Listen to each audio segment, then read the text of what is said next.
What's good, YouTube? It's your boy Guesty, and we're back at it with another episode. Nobody does that.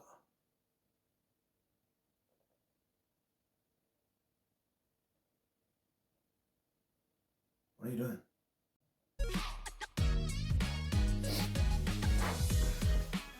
So, hello YouTube, welcome back to the channel, Guesty here again.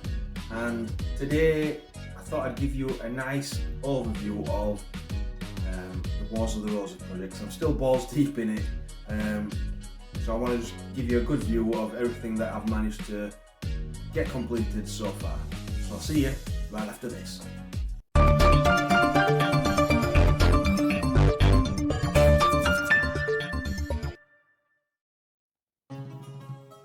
Okay, welcome back to the Bureau. So, what I'm going to do is I'm just going to give you a quick overview of everything that I've managed to finish so far for this Wars at Roses project.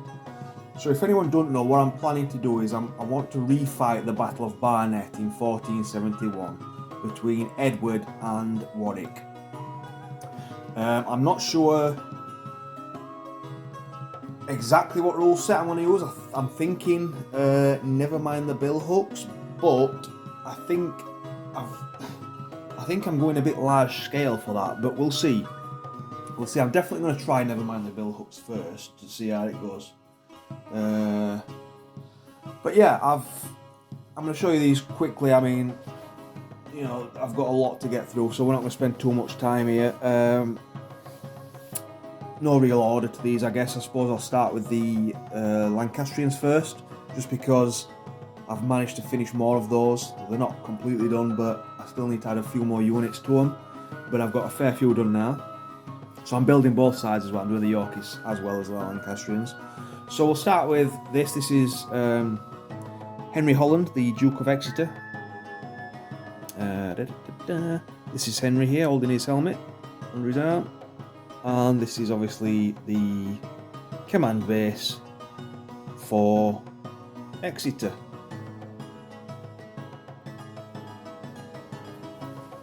And here we have Henry's retinue.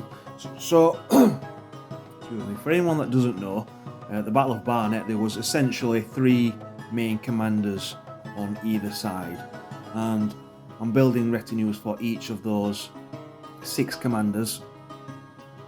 So there's going to be 6 command bases in total. Actually, there's probably going to be 7 command bases, because I'm going to build John Montague as a command base as well. So there'll be 4 command bases for the Lancastrians and 3 on the Yorkist side, and each one of those command bases will have some figures on, you know, under their command. And this is probably about the size that each one will be, maybe a little bit larger. I think I might add another unit to Henry's force here. But as you can see, I've got a unit of bowmen, a unit of billmen behind them, and a unit of mounted men-at-arms. Now, I'm not doing too many mounted men-at-arms because they didn't feature heavily in the battle, or indeed the actual period itself. And I do need, I've just ordered some actually, I do need another, all my horse units, I've got 3 horse units I think so far, and all of them are 6 models. Now in bill hooks, cavalry are actually 8 models, so this is a holdover from when the initial plan was to use Lion Rampant rule set. So in Lion Rampant, cavalry are 6. So all my horse units need another 2 adding to them. As I say, I've just ordered a few. We'll take a look at those when they arrive. And I've yet to actually order any bases for the any movement trays for the horses. I'm probably gonna go with just the small ones that fit two in. So there are 4 of those bases for the unit. But yeah, that is Henry Holland's retinue. Okay, and here we have John Neville, Montague of Marquis. Retinue. As you can see, there's no command base yet for John. I ran out of figures suitable figures, command figures to do it. But I've just ordered a whole bunch of command figures so that I can get cracking with some more command bases. Although I do want some casualties. I need to order some casualties because I want to do like a cool command base where there's a casualty on base and it looks like he's just chopped somebody down. Because from everything I've read, John Neville sounded like the perhaps better fighter out of him and his brother Warwick. He sounded like a very capable fighter and a good battlefield commander. But this is what I have for him thus far. You see a unit of bows at the back, a unit of bills at the front, and half a unit of men-at-arms. Now, excuse me, like I said with the horses, most of my men-at-arms are in half units at the minute. Again, that's a holdover from Lion Rampant, and I just haven't gotten around to actually buying another box of men-at-arms to be able to build some. But that is coming shortly. So all my half-strength men-at-arms units are going to be bulked out with another base. Let's show you a little bit closer. Not that these are out to shout about, but let's just give you a closer look. So obviously I still need a flag. I don't think I currently have any flags for John Neville, but he still needs a flag attaching. But there is the first 6 men-at-arms. Let's take a look at these bills. Let's say nothing special. Now this is. Let's take a look. Can you see that? This is the flag of Sir John Lucanor. Now I'm not 100% sure that John Lucanor was actually at Barnet. I think there's a good chance he was, but I can't find any proof either way. But I've just thrown his flag in there as though he's there. I haven't actually modelled John Lucanor himself like I have done, or I'm going to do like a lot of the others, smaller knights and commanders that you'll see a little bit later. Just because, like I say, I weren't 100% certain that he was actually there. But I thought I'd just throw his flag in there because, more flags is always good, right? So, yeah, that is his bills, and then let's have a look at some bows. There we go.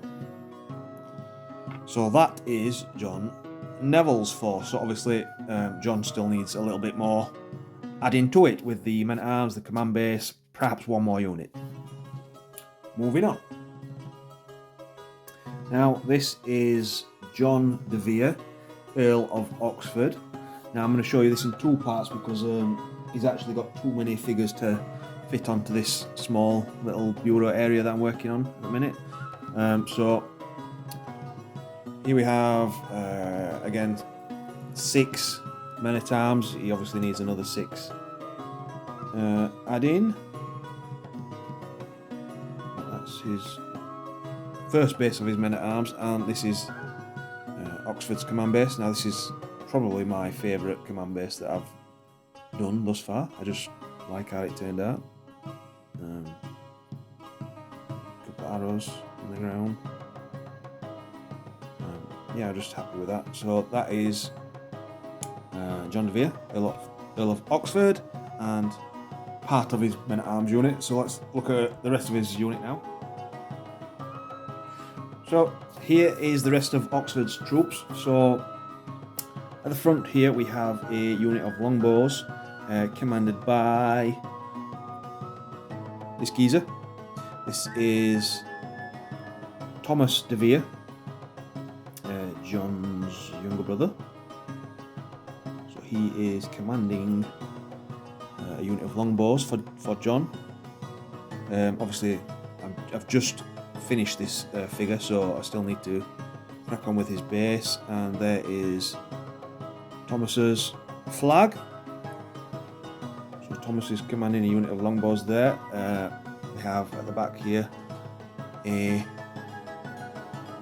second unit of longbows for Oxford, and then here we have a unit of billmen fighting for Oxford, but commanded by this geezer, Sir John Preston. So that is Oxford's retinue, and Oxford's pretty much done. So he's got, you know, 3, 4. Oxford's got 4 units plus his command base. So I think 4 units is kind of what I'm looking to aim for each of the 7 commanders. So let's look at the next geezer. And here we have the man himself, Richard Neville, the Earl of Warwick. Again, I'll show this in 2 small parts because he's got quite a big retinue. Warwick's retinue is finished, so that's another commander completely done. So this is Warwick's command base. There we have it, backed up by plenty of men-at-arms there. He has a cannon, as he was quite fond of cannons.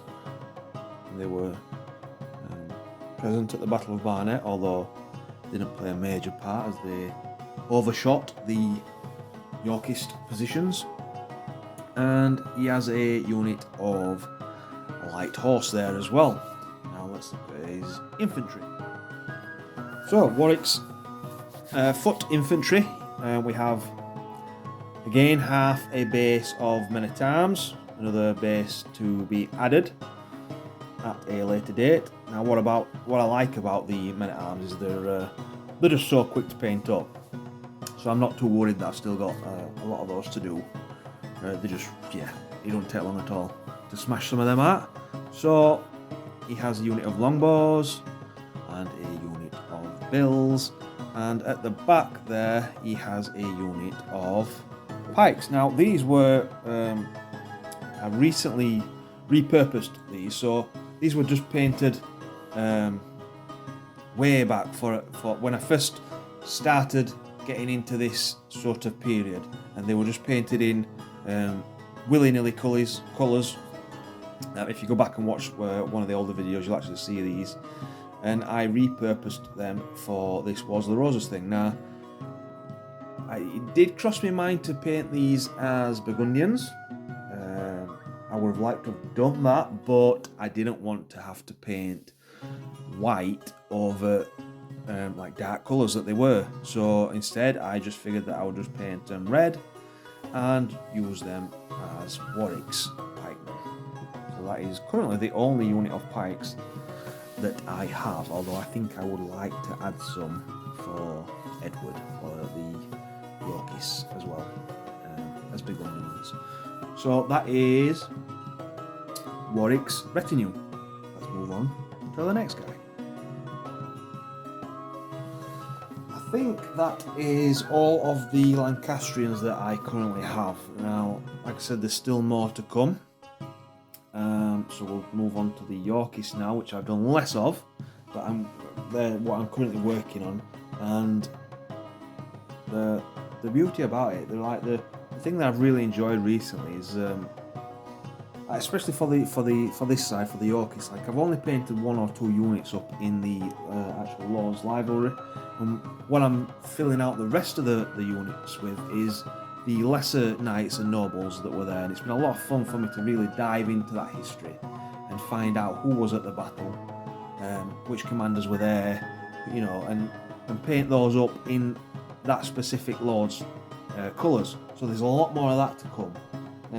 I've really only started, I've just done the first unit actually, which you'll see shortly, but there's going to be a lot more lesser knights leading a unit under the overall command of one of these major commanders. So this is Lord Hastings' current force. You see he's got a unit of longbows, a unit of billmen, and then he has a command base at the back. Now, I'm actually in the process of messing about with this. As you can see, there was a figure there, there was a command figure there, but I didn't like it, so I popped it off, and I'm in the process of I'm going to paint this figure up and this is going to be Lord Hastings here leading his troops. So yeah, that is Hastings. He still needs 1 or 2 units adding, but like I said, they're going to be they're not going to be under his colours. They're going to be wearing their Lord's Minor Knights colours. I've done a lot of research into it. I've got a bunch of flags for the smaller knights that were there. And it's going to be cool. I'm quite excited about that. So, yeah, this is Lord Hastings. Let's look at the next Yorkist commander. Here we have the start of Richard, Duke of Gloucester's retinue. Now, I've only got 2 units for Richard. Like I said, the Yorkist side is still... I'm still building them up at present. I've only just really started moving on to those. But Richard has a unit of longbows and a unit of mounted men-at-arms. Again, the mounted men-at-arms need another 2 horses adding to them to round out the unit, which are on order. So they're coming shortly. These were a lot of fun actually to paint. I really enjoyed painting the lancers in the 2 different colours. I think they were quite effective. So that's them. Nice standard bearer here for Richard. Looking forward to doing Richard's command base. Again, I want it to be quite I want it to be a really action scene for Richard's base, because again, Richard was, although he was young at the time of this battle, I think he was possibly, I could be wrong here, but I think he was 18 at the time of Barnet. I'd have to double check that. I know he was young, but he was a force to be reckoned with on the battlefield. So I'm looking forward to doing Richard's command base as well. Now let's move on to the 3rd and final Yorkist commander, which of course is Edward. And here we have Edward's figures. So he has a unit at the back of men-at-arms. Now this is actually a full unit, and this is the only full unit of 12 men-at-arms that I've managed to complete. So Edward is currently the only commander with the full men-at-arms unit finished. He has a unit of bowmen in his colours. And now this is what I was talking about earlier. He has a unit of another unit of bows, but they are not in his colours. They are in Anthony Woodville, Lord Scales. Now, Anthony was Edward's brother-in-law. Edward was married to his sister, Elizabeth Woodville. And yeah, this is Anthony Woodville, and he's brought a bunch of longbowmen, and he's fighting under Edward. So there's going to be a lot more of this type of thing coming. Essentially, all the units that I'm going to be adding now going forward are going to be led by a lesser knight like this. And the fun part is that it allows me to, use new colours. Like, obviously these are green, which was Woodville's livery colour, and it's just a lot more variety to be added. I've got a unit of white planned. There's a unit of yellow and blue. There's a black and green. There's all sorts that I can add to really bring some more colour to the battlefield, and just diversity really. Instead of painting the same thing over and over, it can get a bit boring that. So yeah, it's been a lot of fun actually to do this unit. This is the most recent one that I've just finished. So yeah, going forward there's going to be a lot more of this type of thing. So that is about where I'm at, I think, with it. As you can see, I've got more Lancastrians done than Yorkies, but we're getting there. I'm slowly plugging away at them. I'm not the fastest painter, I'm not the best painter, but I'm enjoying it. I'm getting back into it. I'm enjoying it. I'm enjoying really digging into the history. You know, I like to just put a nice documentary on, Wars of the Roses documentary, listen to that in the background while I'm painting and building figures. Yeah, it's coming on, so I'm really looking forward to. I mean, I think I've got enough to actually start playing games now. Perhaps I need another command base finishing, but yeah, that's where I'm at with this Wars of the Roses Battle of Barnet project. I hope you've enjoyed just this quick overview of everything that I have finished. And of course, until next time, take care.